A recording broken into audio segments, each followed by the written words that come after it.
Julia Hartwell, a charismatic 42-year-old art gallery curator, and her husband Mark, a 45-year-old investment banker, were the epitome of success and refinement.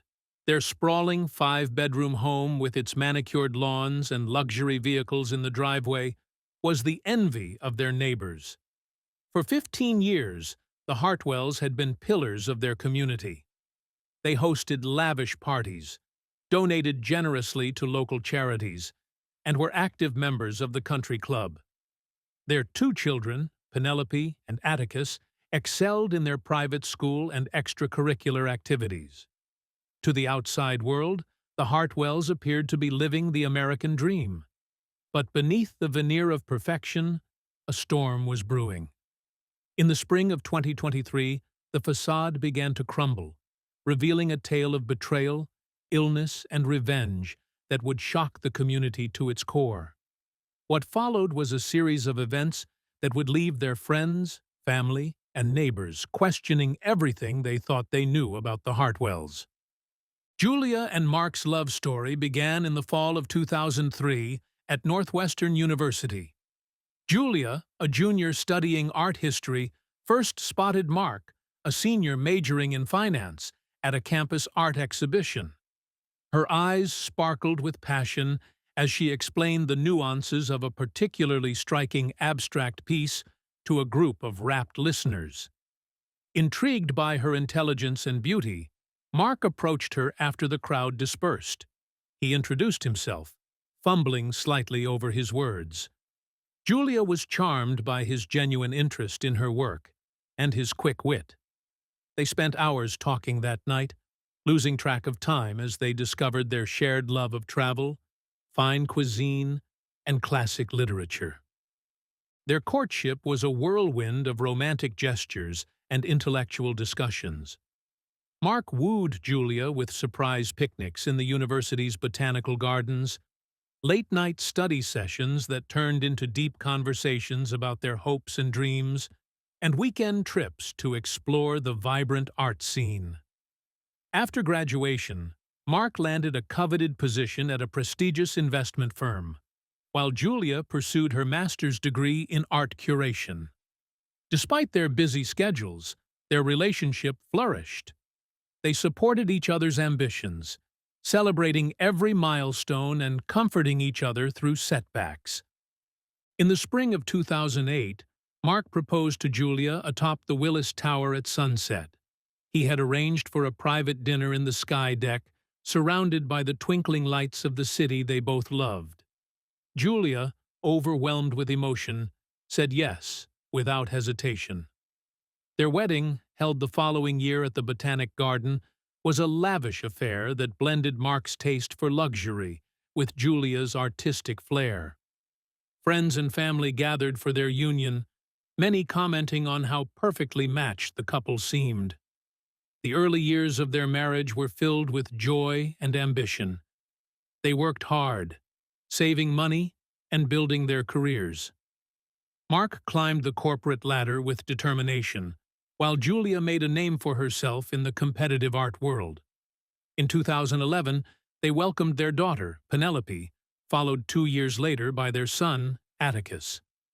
Parenthood brought new challenges, but also deepened their bond. They tackled sleepless nights and diaper changes as a team, their love growing stronger with each passing day. To all who knew them, Mark and Julia Hartwell were the perfect couple, destined for a lifetime of happiness together. As the years passed and the Hartwells' success grew, subtle changes began to appear in their relationship. The first cracks in their seemingly perfect life emerged around 2018, coinciding with a significant promotion for Julia. Her new role as director at the gallery came with a substantial pay increase, but also demanded more of her time and attention. Mark, who had scaled back his work to focus on his health after a recent diagnosis, found himself increasingly alone. The intimate dinners and weekend getaways that had once been a staple of their relationship became rare occurrences. Julia was often absent, citing late nights at the gallery and frequent business trips. At first, Mark tried to be understanding. He threw himself into volunteer work and focused on the children's activities, telling himself that Julia's dedication to her career was for the benefit of their family. However, as months turned into years, he couldn't shake the feeling that something had fundamentally changed between them. Friends began to notice the strain. At social gatherings, Mark and Julia no longer gravitated towards each other as they once had. Their playful banter was replaced by polite, almost formal interactions. Mark's smile, once radiant in his wife's presence, now seemed forced and brittle. Mark tried to bridge the gap, planning romantic evenings and family outings, but Julia always seemed distracted, her mind elsewhere. When he expressed his concerns, she dismissed them, assuring him that everything was fine and that she was just under a lot of pressure at work. As 2022 drew to a close, Mark couldn't ignore the nagging feeling in his gut any longer. Something was wrong, and it went beyond the normal stresses of a busy life. Little did he know, the true extent of the trouble in their marriage was about to reveal itself in the most devastating way possible. The seeds of destruction for the Hartwell marriage were sown on a crisp autumn evening in September 2022. Julia was attending a charity gala at the Art Institute, an event her husband would normally have accompanied her to. However, Mark had stayed home with a sick Atticus, leaving Julia to represent the family alone. It was there that she first laid eyes on Stephen Reese, a 32-year-old up-and-coming financial analyst who had recently transferred to the office of a rival firm. Stephen was everything Mark was not: young, ambitious, and unencumbered by family responsibilities. His sleek black suit and confident demeanor caught Julia's attention immediately. They were seated at the same table for dinner, and as the evening progressed, Julia found herself captivated by Stephen's sharp wit and intimate knowledge of the financial world. They talked for hours, their conversation flowing effortlessly from market trends to personal anecdotes. For the first time in years, Julia felt a spark of excitement, a reminder of the passion she had once felt in her younger days. As the gala wound down, they exchanged business cards, both lingering a moment too long as their fingers brushed. Julia told herself it was purely professional interest, but the thought of Stephen lingered in her mind long after she returned home that night. Over the next few weeks, Julia and Stephen began to meet regularly under the guise of networking and potential collaboration between their firms. Coffee meetings turned into working lunches, which evolved into after-work drinks. Each time, Julia found herself sharing more personal details, confiding in Stephen about her frustrations at home and the pressures of her job. Stephen, for his part, was drawn to Julia's power and success. He saw in her a potential mentor and perhaps something more. He listened to her troubles with sympathy, offering understanding and support that Julia felt had been missing from her life. The line between professional and personal blurred rapidly. A late-night strategy session at Stephen's apartment became the catalyst for their first kiss. Overwhelmed by desire and the thrill of the forbidden, Julia crossed a line she had never thought herself capable of crossing. As she drove home that night, guilt wed with exhilaration in her mind. She told herself it was a one-time mistake, that she would end it immediately. But as the days passed, she found herself unable to stay away from Stephen. What had started as a chance encounter was quickly developing into a full-blown affair, one that would have catastrophic consequences for everyone involved.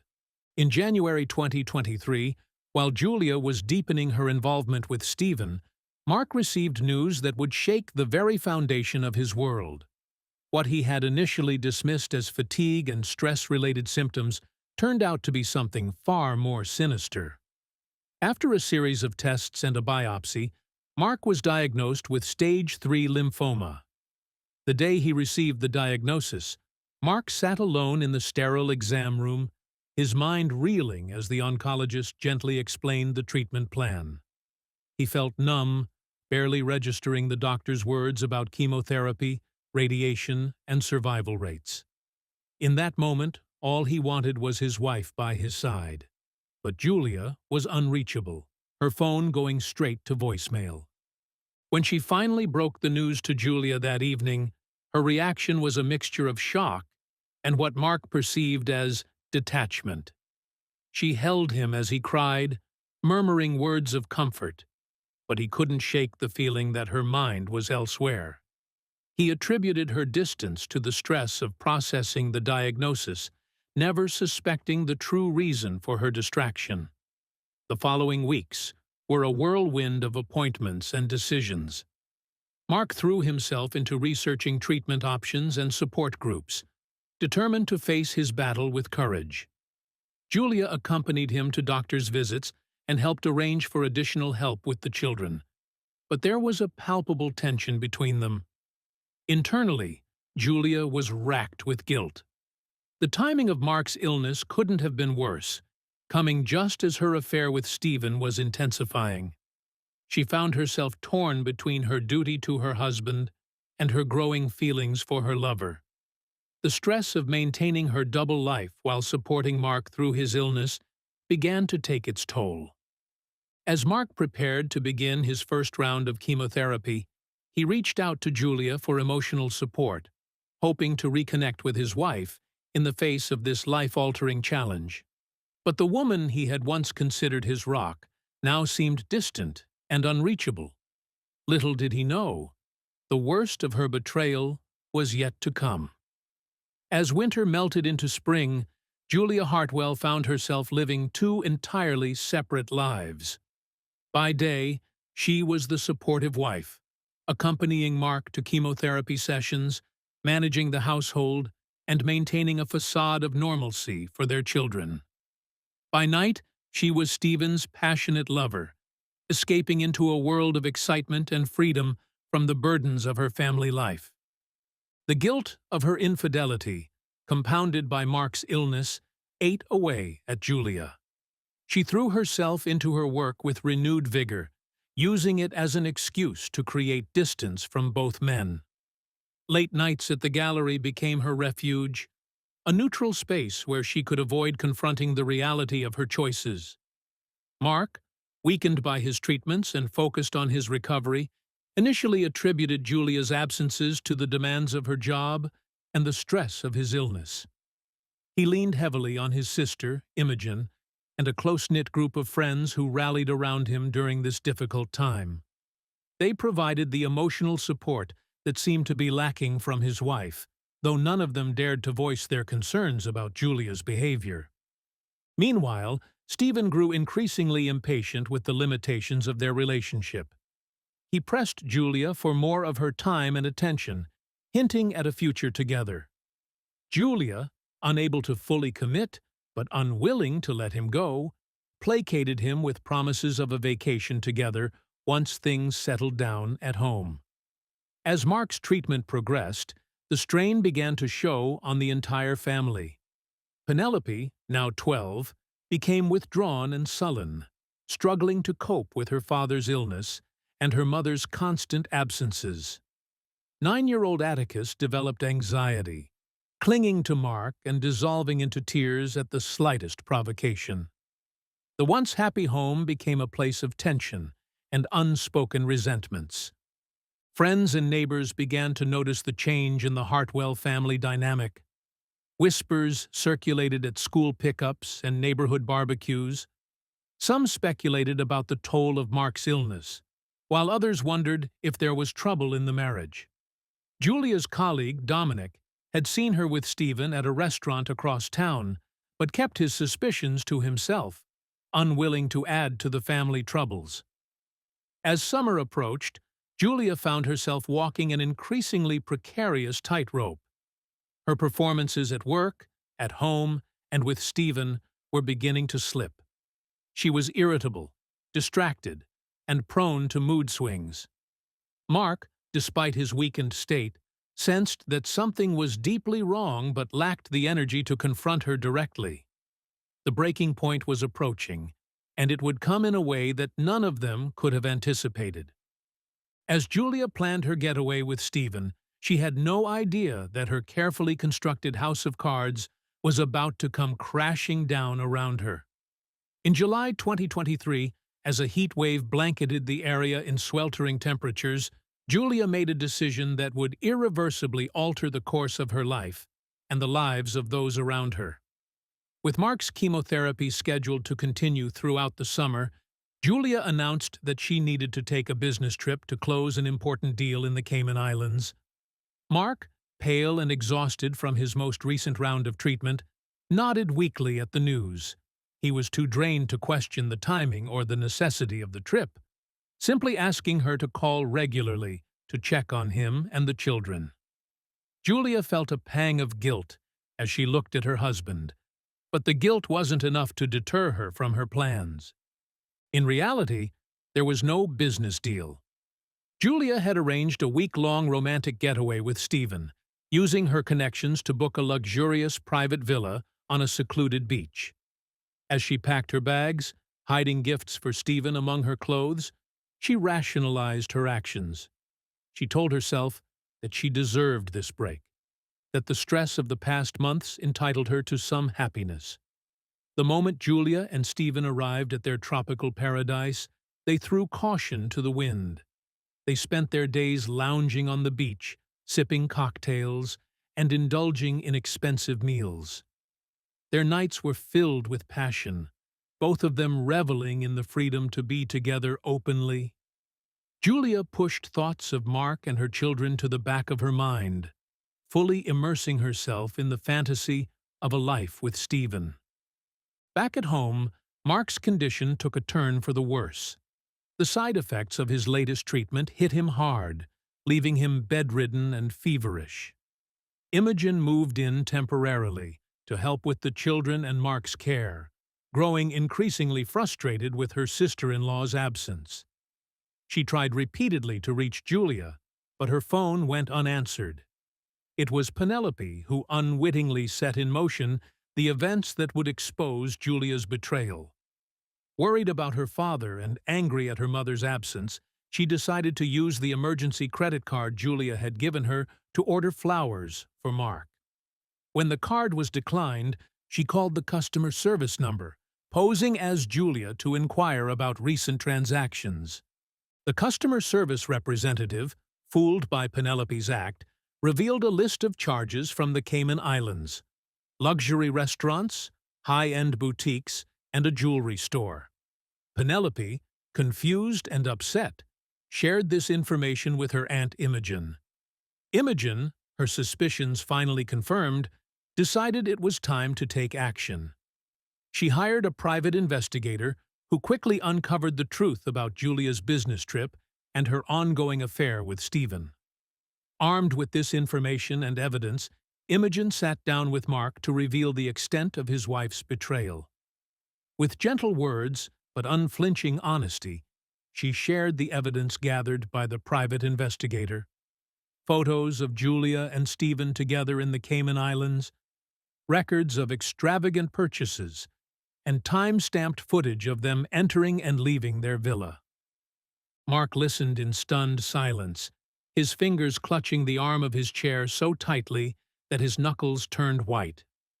As the full picture of Julia's duplicity emerged, a myriad of emotions washed over him: shock, anger, humiliation, and finally, a steely resolve.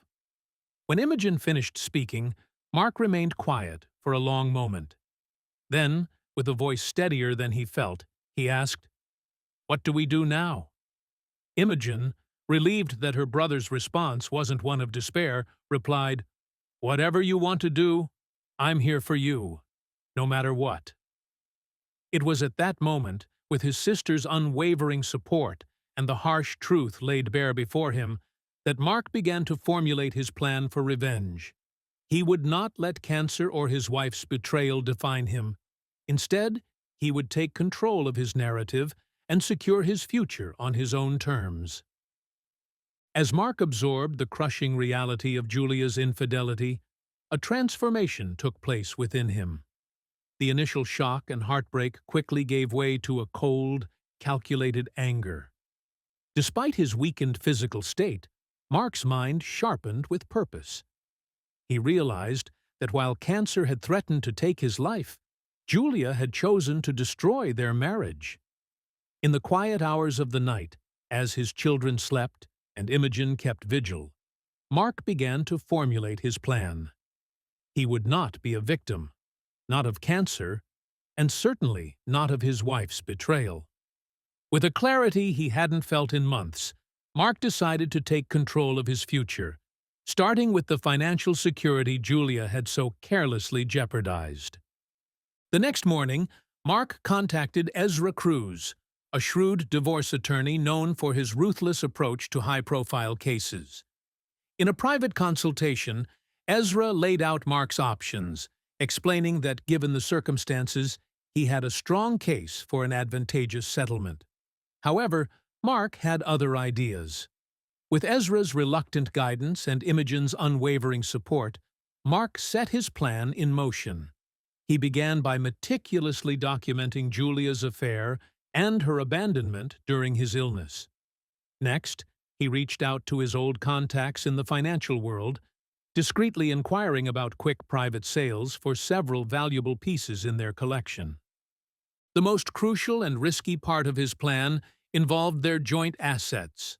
Using his power of attorney, which Julia had granted him years ago for emergencies, Mark began the process of liquidating their accounts. He worked tirelessly, making calculated moves to convert their investments into cash without raising immediate alarms. As he worked, Mark was fueled by a mix of righteous anger and a newfound determination to secure his children's future. He set up new accounts in his name only, transferring funds with precision. The family's vacation home in Michigan was quietly put on the market and sold to a cash buyer within days. Throughout this whirlwind of activity, Mark maintained an outward appearance of a man focused solely on his health. He continued his treatments, attended support group meetings, and even managed to keep up a normal routine for Penelope and Atticus. Only Imogen knew the full extent of Mark's actions, serving as both confidant and accomplice in her brother's bold plan. As the days passed and Julia's return drew near, Mark felt a grim satisfaction. He had taken back control in the most profound way possible. Now, all that remained was to wait for the woman who had betrayed him to come home and face the consequences of her actions. On a sunny Saturday afternoon in late July, Julia Hartwell returned home from her Cayman Islands business trip, tanned and relaxed. As she pulled into the driveway of their Riverton mansion, she felt a twinge of guilt, knowing she'd have to slip back into the role of devoted wife and mother. She had no idea that her carefully constructed double life was about to implode. Entering the unusually quiet house, Julia called out for Mark and the children. The silence that greeted her was unnerving. She made her way to the kitchen, where she found a thick manila envelope on the counter, her name written in Mark's elegant script. With a growing sense of dread, Julia opened the envelope. Inside, she found divorce papers along with a letter from Mark detailing his knowledge of her affair and her absence during his cancer treatments. The final paragraph of the letter informed her that he had liquidated their joint assets, taking what he deemed his fair share after years of supporting her career and raising their family. Panic rising, Julia rushed to her home office and attempted to log into their online banking accounts. Access denied. She called her investment manager, only to learn that most of their portfolio had been sold off over the past week, the vacation home sold, their valuable art collection gone. As the reality of her situation sank in, Julia sank into her leather office chair, her mind reeling. Her phone buzzed with a message from Stephen asking about their plans for the coming weekend. Julia stared at the screen, the life she thought she wanted now seeming hollow and misguided in the face of everything she had lost. Just then, she heard the front door open. Footsteps approached her office, too heavy to be Mark's. The door swung open to reveal Imogen, her face a mask of cold fury. She was here, Julia realized, to ensure she understood the full magnitude of her mistakes and the consequences that were only beginning to unfold. Special agent of the FBI's White-Collar Crime Division, Agent Vega, was assigned to investigate the case. Her team began the painstaking process of tracing the movement of the Hartwells' assets, looking for any signs of fraudulent activity or money laundering. What they uncovered was a complex web of transactions, all meticulously documented and, much to their surprise, entirely legal. Mark's use of his power of attorney had been within his rights, and he had been careful to keep his actions just within the bounds of the law. However, the investigation did bring to light some questionable financial practices on Julia's part. Her expense accounts revealed a pattern of lavish spending that extended far beyond her trip with Stephen. There were irregular cash withdrawals, undeclared gifts, and suggestions of attempts to hide assets offshore. As Agent Vega dug deeper, she uncovered connections between Julia and several companies that had recently been under scrutiny for insider trading. While not directly implicated, the evidence suggested that Julia had been walking an ethical line in her professional dealings. In the spring of 2024, nearly a year after the implosion of the Hartwell family, the case finally went to trial. Julia's lawyers attempted to paint Mark as a vindictive husband who had overreacted to a simple indiscretion, illegally seizing assets in a fit of jealous rage. They argued that his actions had not only destroyed Julia's life, but had negatively impacted their children and potentially compromised client funds at her firm. Mark's team, led by the sharp-tongued Cruz, methodically dismantled this narrative. They presented evidence of Julia's long-term affair, her neglect during Mark's cancer treatment, and the paper trail of her own financial misdeeds. Witnesses, including Imogen and several of Julia's former colleagues, testified to her erratic behavior and ethical lapses in the months leading up to the discovery of her infidelity. The most damning testimony came from Stephen Reese, who, in exchange for immunity, revealed the full extent of his relationship with Julia, including her promises to leave Mark and her dismissive comments about her husband's illness. As the trial progressed, it became clear that the case had evolved beyond a simple divorce proceeding. The judge, forced to consider the complexities of the situation, had to weigh not only the dissolution of the marriage, but also the potential criminal aspects of Julia's financial dealings. After weeks of dramatic testimony and skillful legal maneuvering, the court prepared to render its verdict. Julia was found guilty of multiple financial crimes and sentenced to 3 years in a minimum security prison. The judge's decision was met with mixed reactions.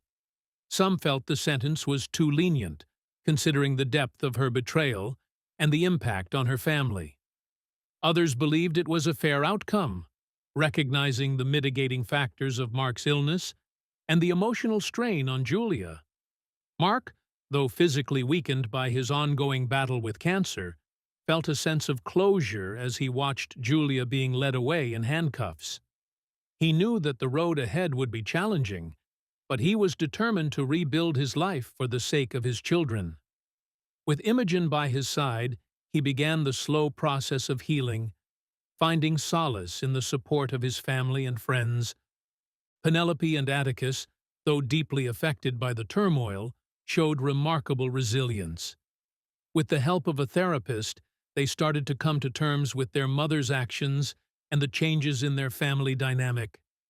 Mark focused on creating a stable and loving environment for them, determined to shield them from further pain. As the months passed, the Hartwells gradually found a new equilibrium. Mark's health improved, and he returned to work part-time, finding purpose in his career once again. He and Imogen grew closer, their bond strengthened by the trials they had faced together. Julia's time in prison was marked by reflection and regret.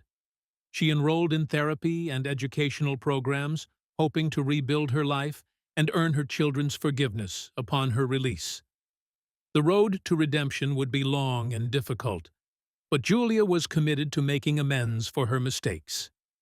In the end, the Hartwell family's story was one of resilience and hope. Despite the betrayal and heartache, they emerged stronger, bound by their love for each other and their determination to overcome the challenges they faced. Their journey served as a reminder that even in the darkest times, there is always a path to healing and redemption.